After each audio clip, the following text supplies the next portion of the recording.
Bonjour! Alors aujourd'hui, le lundi 19 juin 2023,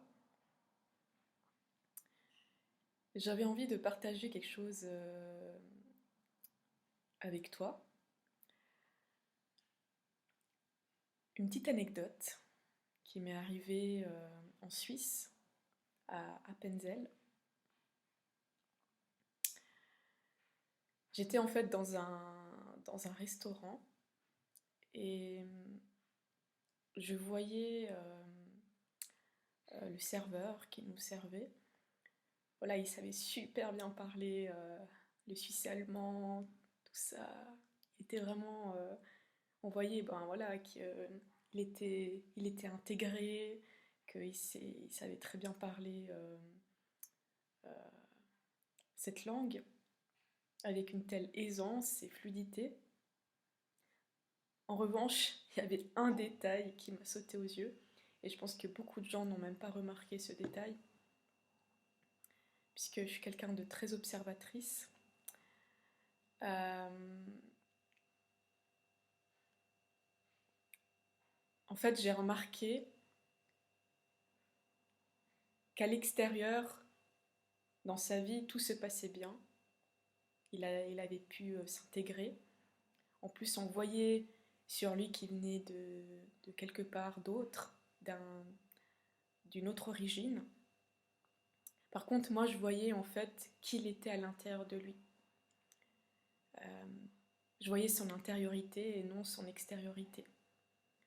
Et ce que je trouvais triste, c'est que il s'est tellement en fait adapté à l'extérieur en,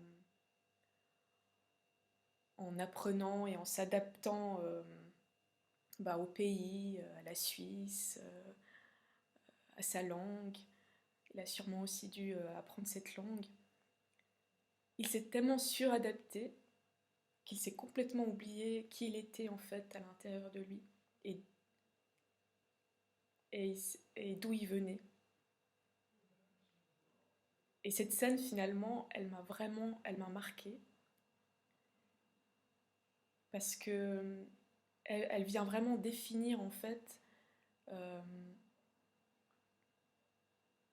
cet élément essentiel. En fait, on a beau avoir que tout fonctionne finalement à l'extérieur de nous, mais si en fait à l'intérieur de nous, tout n'est pas placé à sa juste justesse, ça fonctionne pas. C'est pourquoi en fait il est essentiel de revenir à son intériorité, de savoir, de se connaître profondément, de savoir d'où on vient pour savoir où on va.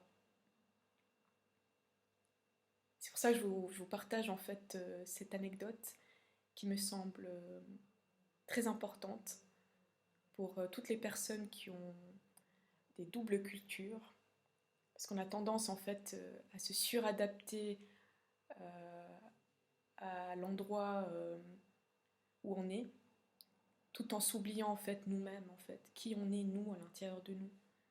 Et ça c'est quelque chose de central.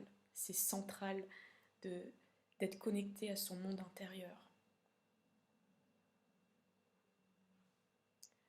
Voilà mon partage. J'espère que ça pourra faire écho euh, à des personnes qui vivent également ce que je viens de raconter, ma petite anecdote.